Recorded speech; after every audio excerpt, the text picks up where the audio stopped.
Guys, welcome back to some more AFK Arena. Today we're back on our YouTube account and we are checking out a brand new guide that is up from In Season. Make some absolutely amazing guides. Yesterday we seen a Stargazer guide. This is a Stargazer guide, but it is with a little bit of a different twist. Javid and I were talking last night and kind of a couple questions came up about the guide yesterday that were kind of clarification questions, a bunch of different ways to build it. And I got a lot of questions over on YouTube about the guide. So today we're going to be looking at In Season's guide. So let's go ahead and we'll take a look at that guide. All right, guys, so here it is, In Season Stargazer AFK. You can see a couple of little alkalides right there. Now, single copy of Twins Mahira and Mortis may be gazed if desired. It is preferred to be acquired from scrolls, purple soul stones, and events. Now, the Twins Mahira and Mortis are three heroes that work incredibly well without being built. They will actually be super effective in the bosses, within the Twisted Realm, other places in AFK Arena. Mahira excels in the campaign. We've talked about it before. The Mesmerize ability will work at every level, even taking her from Elite all the way up to 5-star Ascended. The Mesmerize ability will work the exact same, which is absolutely amazing, guys. She is one of the biggest priority heroes to build, especially early game because of that Mesmerize effect. Now, recommended Stargazing route focused on obtaining Ascended Lucretia early.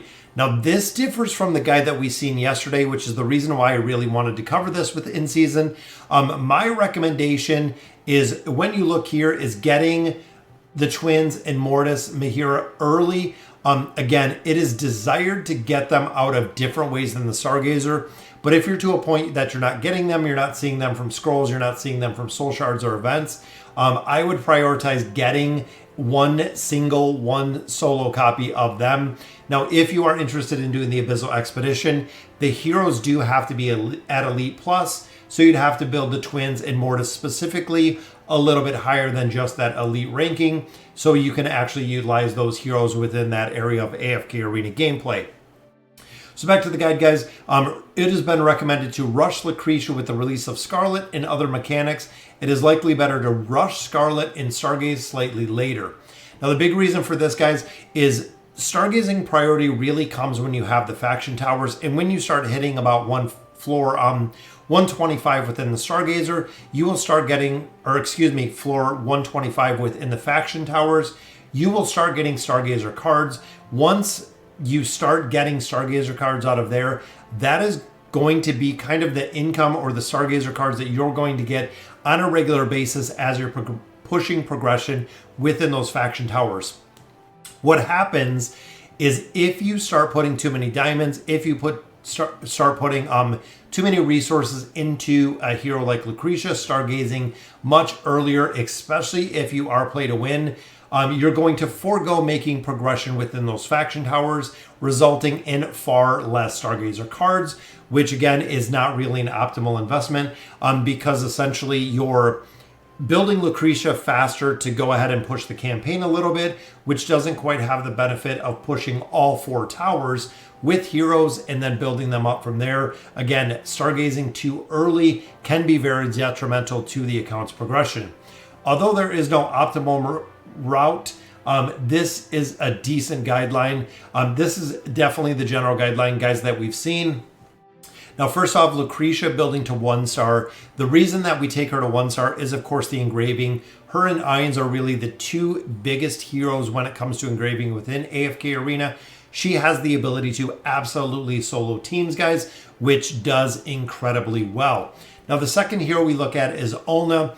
Ulna, you can see, Ascended. It does not have a star, meaning that we right now are not going to engrave Ulna.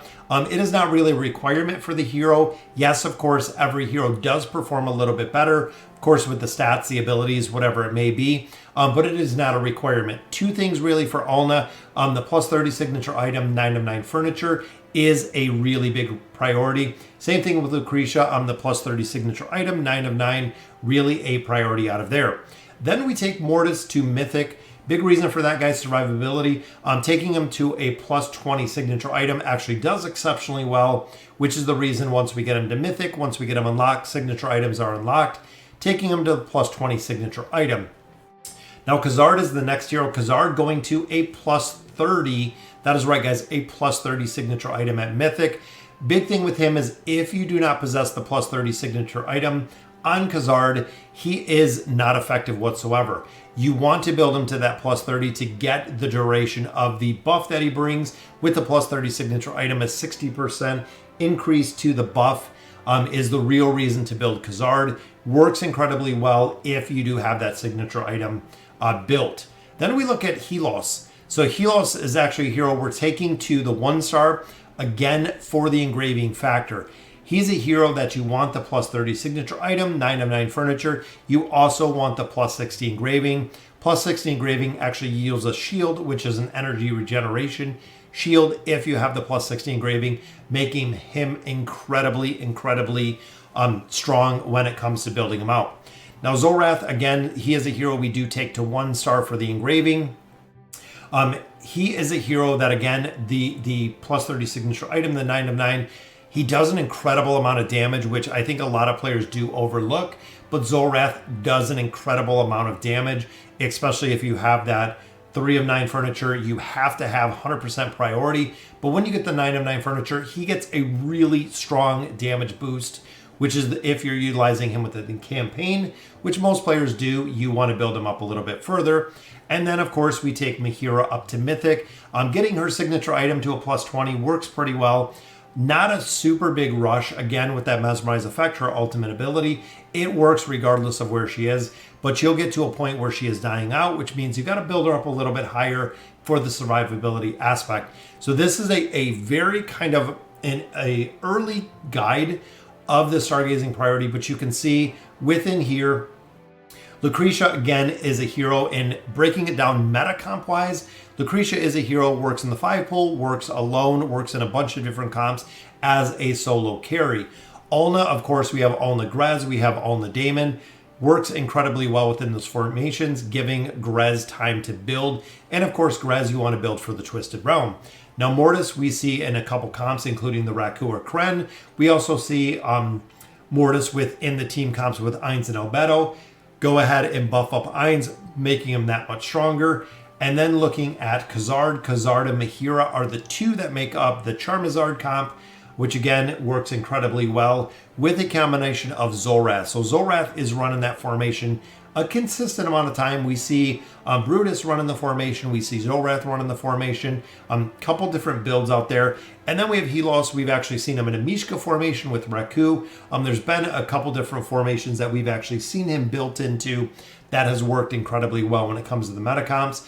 Even when it comes to the Cursed Realm, the Twisted Realm, things of that nature, some of these heroes are utilized in a lot of different aspects of it, which is the reason why we do build them a little bit earlier.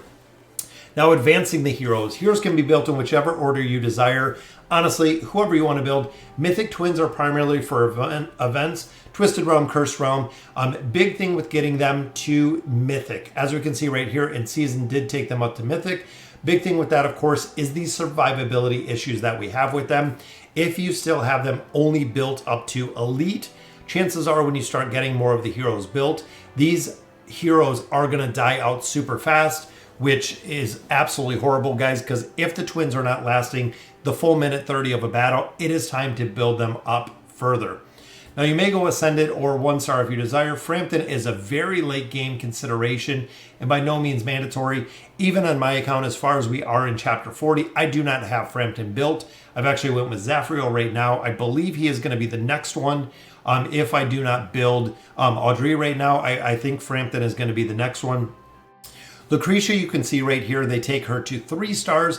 The 3-star is, of course, when you have her engraved, she gets an incredible amount of crit as you continue to build her up. The twins, again, adding the plus 20 signature item on there makes a big difference. Mortis, adding a little bit of engraving in there. The plus 30 engraving on him is pretty good. By no means is it a top priority. And then Frampton is actually a hero that the more you build him out, the faster and the better he does, guys. He's a hero that goes to the plus 30, 9 of 9 furniture, also the plus 60 engraving because of the stats.